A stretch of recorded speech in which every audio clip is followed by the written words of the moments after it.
This is G485 homework booklet question 20. So, in experiments carried out to determine the nature of atoms, alpha particles were fired at thin metal foils. Describe how the alpha particle scattering experiments provided evidence for the existence, the charge, and the size of the nucleus. So that's breaking it down there into those 3 points: existence of the nucleus, the charge of the nucleus, the size of the nucleus. In your answer, you should make clear how your conclusions link with the observations. So that's the pencil mark, and that's what the fifth mark was here for. It was for linking those conclusions to the observations. Again, when you see those pencil marks, read that. That is a separate question. It's not really just about how well have you communicated that answer. It is best viewed as a separate question. So what's the evidence? Well, the most glaring obvious thing about the alpha particle scattering experiment is that most of them don't scatter. Most of them go straight through. That suggests that most of the atom is empty space. But there are a small number of that are scattered through angles larger than 90 degrees, and that's what suggests that there is something that is small in there that they are bouncing off, and that must be positive because it's repelling the positive alpha particles. Of course, that in itself tells us something about the size, and if you wanted to throw in a bit of information about the size, that was an alternative to that mark there. So a small number of those alpha particles being scattered through angles greater than 90 degrees shows the existence of a positive nucleus. Part B asks you to describe the nature and range of three forces acting on the protons and neutrons in the nucleus. The nature and range. So there's a mark in each case for naming the force, and then for naming the force and saying whether it's attractive or repulsive. That's really all they're after for the nature, and then some information about the range. In each case, that first mark is an M mark, so obviously you can only have the second mark. I'll explain that as we go through. So perhaps the most obvious, but perhaps also the least important of those three would be a gravitational force. You did accept gravity there simply, but gravitational force, which is attractive. So those two together for the M mark, gravitational force being attractive. Only if you've got that can you say that that's a long-range force.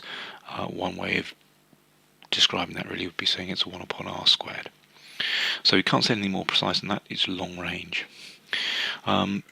Because we're talking about forces between protons and neutrons, we can talk about electrostatic, and that is repulsive between protons. So that is, again, the name and nature type mark. That's the M mark. And again, electrostatics are long-range forces. So 1 upon r squared would be another way of talking about range. And then there's the strong nuclear. Now the strong nuclear is complex. We think of it primarily as being an attractive force because we need an attractive force to counteract the electrostatic repulsion between the protons and hold the nucleus together. And that is true at quotes larger distances. We're talking about distances within nucleus. We're talking about diameters of protons and neutrons, so longer is relative here, but it's attractive at longer distance. But we also know it must be repulsive at shorter distances. Maybe this doesn't come out hugely strongly in the teaching. It must be repulsive at shorter distances because if it wasn't, we know it's strong enough to overcome the electrostatic force, and if it wasn't, it would crush that nucleus down, and the nucleus would be even smaller than it is, and even more dense than it is. So in each case there's a mark for the name and the nature of the force, and then there's a mark for the range. You saw a 5 mark, nature and range, 3 forces, 2 marks each essentially, and you get away with missing a mark, missing something and still getting 4 marks. So that was part B. C is really a synoptic question.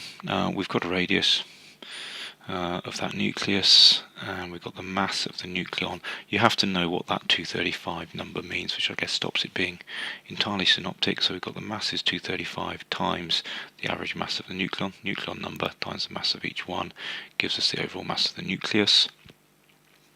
Volume, 4/3 pi r, sorry, that should be cubed there, 4/3 pi r cubed, mistype on my part there.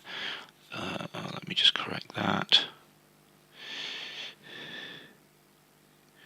Here we go.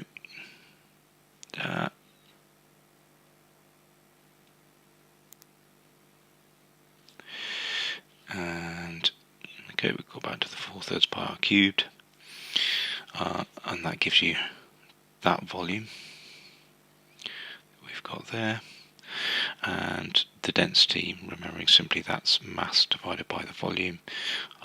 So the mass we've worked out divided by the volume we've worked out. Again, that volume equation, 4/3 pi r cubed, is on the formula sheet, so if you can't remember the details of those surface area and volume equations, do just check that very quickly on the formula sheet. And the density, therefore, is 1.4 times 10 to the 17 kilograms. And then finally, an assumption we've made in the calculation. We've assumed that that nucleus is a sphere. In other words, that the nucleons are tightly packed with no spaces between them, so we can meaningfully talk about the volume and mass of the sphere. So that's G485 homework booklet question 20.